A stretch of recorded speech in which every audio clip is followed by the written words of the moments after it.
কৃষিকাজে একটি আধুনিক পদ্ধতি সংযোজন।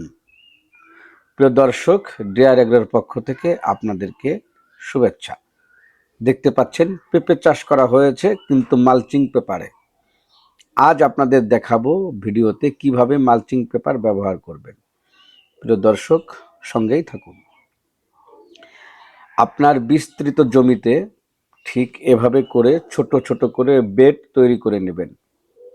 তো এইখানে আপনাকে একটা কথা মাথায় রাখতে হবে যে আপনি যে মালচিং পেপারটা ব্যবহার করবেন সেটায় আপনি যে সবজি চারাগুলি লাগাবেন সেগুলি কি বেডের দুই পাশে দুটি লাগাবেন নাকি মাঝখানে একটি চারা গাছ রোপণ করবেন। তো বিশেষ করে আপনি যদি 3 ফিট সাইজের মালচিং পেপার নেন তাহলে দেখুন প্রিয় দর্শক, এভাবে মাঝখানে একটি করে ফুটো করে একটি গাছ লাগাতে পারবেন।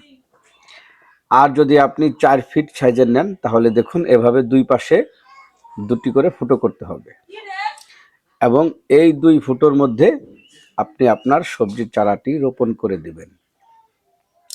এখানে বলা বাহুল্য যে বিশেষ করে লাউ, কুমড়া, পেঁপে এই ধরনের সবজি আপনি বেডের মাঝখানে রোপণ করবেন।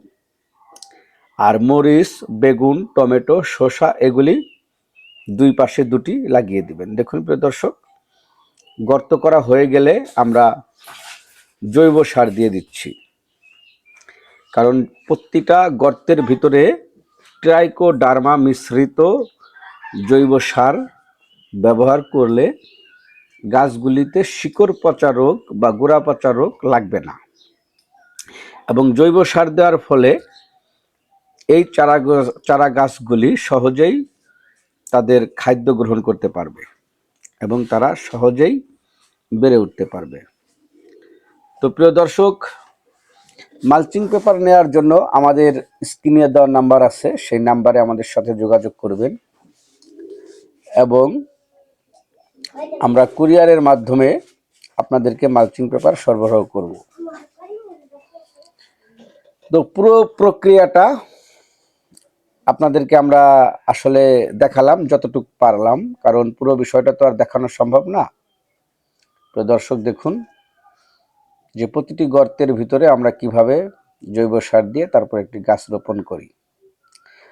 তো মালচিং পেপার ব্যবহার করুন এবং অধিক ফসল ঘরে তুলুন। ভালো থাকবেন। আজ এ পর্যন্তই। আসসালামু আলাইকুম।